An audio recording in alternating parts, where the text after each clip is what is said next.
बिगाड़ा काम बिगाड़ा। तीन बहुओं के रवैये से सासू माँ बहुत परेशान थी। दरअसल बात ये थी कि तीनों बहुओं में किसी बात को लेकर अनबन हो गई थी। तब से ही तीनों एक दूसरे से मुंह फुलाए रहती थी। ना कोई सीधे मुंह किसी से बात करती, ना किसी का कहना मानती। पड़ोसी भी इस बात को जानते थे और जाने कैसे कैसे बातें भी करते। इसीलिए सासू माँ ने तीनों बहुओं को तुरंत अपने कमरे में बुलाया। मैं कई दिनों से देख रही हूँ, तुम तीनों अलग अलग सारे काम कर रही हो। ये सब नहीं चलेगा, तीनों को मिलकर ही काम करना पड़ेगा। सास की बात सुनकर एकदम से बड़ी बहू बोल उठती है। नहीं मम्मी जी, मैं इन दोनों के साथ कुछ नहीं कर सकती। मैं इस घर की बड़ी बहू हूँ, फिर भी ये मेरा कहना बिल्कुल भी नहीं मानती। अरे जेठानी जी, जानबूझकर मुझे डबल काम करवाती है आप। और छोटी मुझसे टेढ़े मुंह ही बात करती है। इन दोनों के बीच हमेशा सैंडविच बन जाती है मेरी, और मैं हमेशा आलू की तरह बीच में मसली जाती हूँ। मम्मी जी, इन दोनों को लगता है कि मैं छोटी हूँ तो इनके पैरों तले दब जाऊंगी, लेकिन नहीं, मेरा भी उतना ही अधिकार है जितना इन दोनों का है।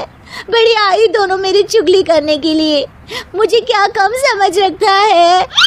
तीनों बहू एक दूसरे से बहस करने लगती है और सास दोबारा ये देखकर टेंशन में आ जाती है और सबसे कहती है, चुप हो जाओ, अब से तुम तीनों सारे काम एक साथ करोगी। आंख बंद करके एक दूसरे की बात सुनोगी। तुम तीनों इस बात को गांठ बांध लो, वरना अगली छुट्टियों में तुम्हारा अपना मायके जाना कैंसिल।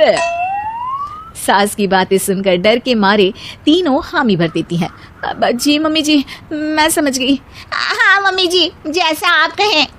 आप जो कहेंगी मैं वही करूंगी। तीनों बहू सास की बात को गांठ बांध लेती है और वादा करती है कि अब से सारे काम वो तीनों एक साथ मिलकर ही करेंगी। ये सब देखकर सास खुश हो जाती है और वहाँ से चली जाती है। नीचे जाकर वो देखती है कि घर में शर्मा जी आए हुए होते हैं। सास जोर से आवाज लगाकर कहती है, अरे बहू, जरा चाय बनाकर तो लाना, शर्मा जी आए हैं। सास की बात सुनकर तीनों बहू तुरंत किचन की ओर भागती है और चाय बनाना शुरू कर देती है। मुझे तो एकदम मसाले वाली कड़क चाय पसंद है, तो हम शर्मा जी के लिए मसाले वाली चाय ही बनाएंगे। अरे नहीं दीदी, गर्मी के मौसम में मसाला चाय कौन पीता है। मैं तो शर्मा जी के लिए इलायची वाली चाय ही बनाऊंगी। ये कैसी बात कर रही हैं आप दोनों। मेरी मम्मी ने सिखाया है कि मेहमान को ज्यादा दूध और शक्कर वाली चाय देनी चाहिए, वरना वो घर वालों को कंजूस समझते हैं। तो मैं तो शर्मा जी को ऐसी ही चाय दूंगी। तीनों बहुएं अपने अपने तरीके से चाय में शक्कर, मसाला, पत्ती सब डाल देती है।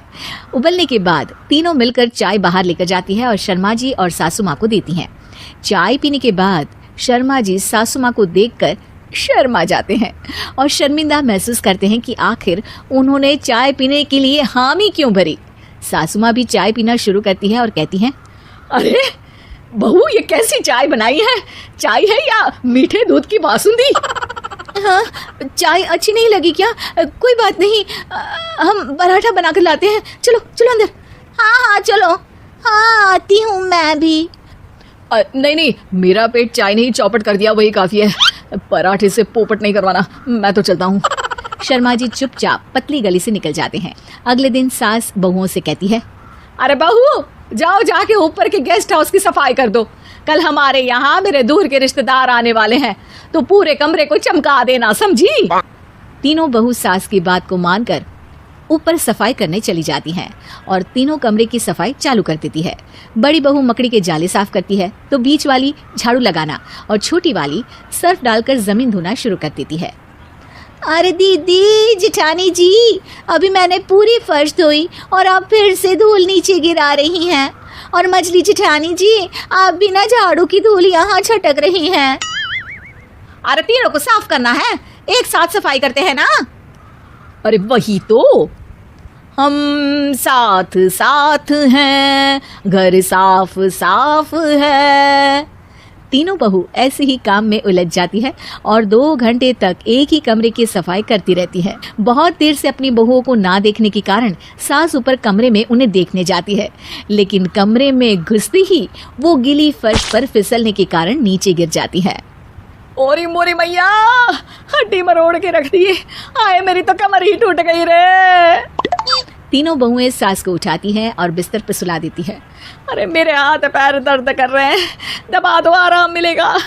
हाँ जी माँ जी। अरे जी माँ जी, जी माँ जी।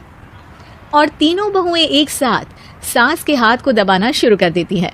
माँ की तो चीख ही निकल जाती है और नतीजा ये होता है कि सास के बचे हुए शरीर में भी दर्द उठ जाता है। हाय राम, ये क्या कर दिया तुम तीनों ने। अरे मेरी तो किस्मत ही फूटी है कि तुम जैसी बहुएं मुझे मिली। हे भगवान, पूरे शरीर में दर्द बढ़ गया है। अब तो पता नहीं कि चल भी पाऊंगी या नहीं।